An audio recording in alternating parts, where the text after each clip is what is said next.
Ah, il était parti avec les meilleures intentions, le CAC 40 ce matin, puis son avance était fritée tout au long de la journée, et puis l'indice finit à nouveau dans le rouge, moins 0,21% vers les 6354 points, un peu moins de 3 milliards d'euros échangés sur la séance. Aux États-Unis, c'est contrasté, avec un Dow Jones à moins 0,25% vers 18h, vers les 34 242 points, et un Nasdaq à plus 0,4% vers les 13 435 points. Les investisseurs ont notamment apprécié les bons résultats des gens de la distribution comme Walmart qui gagne 2,3%, mais ils ont pu être déçus par des mises en chantier de logements neufs décevantes en avril dernier. Allez, on regarde les hausses du côté du marché français et on commence. Grosse audience aujourd'hui pour les titres TF1 et M6, les deux groupes de télévision qui est annoncé lundi leur projet de fusion. Bouygues, maison mère de TF1, prendra le contrôle du futur groupe avec 30% des parts si la fusion est autorisée en raison des règles encadrant la concentration des médias.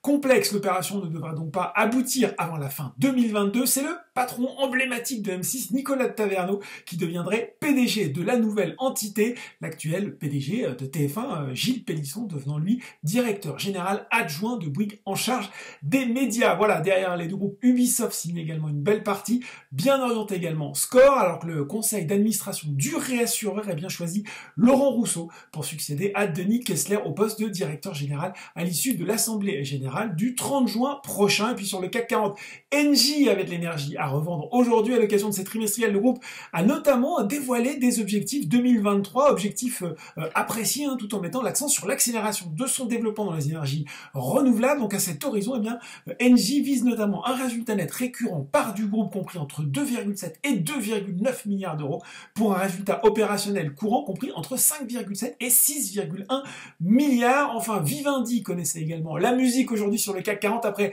avoir déjà cédé 20% d'Universal Music Group, sa filiale à un consortium mené par le chinois Tencent et préalablement à la distribution de 60% du capital du UMG à ses actionnaires. Le groupe analyse l'opportunité d'une vente de 10% de ses actions UMG à un investisseur américain ou à celle de procéder à une offre au public de moins 5 et jusqu'à 10% du capital de sa filiale. Allez, côté baisse, c'était une séance bas débit pour Iliad.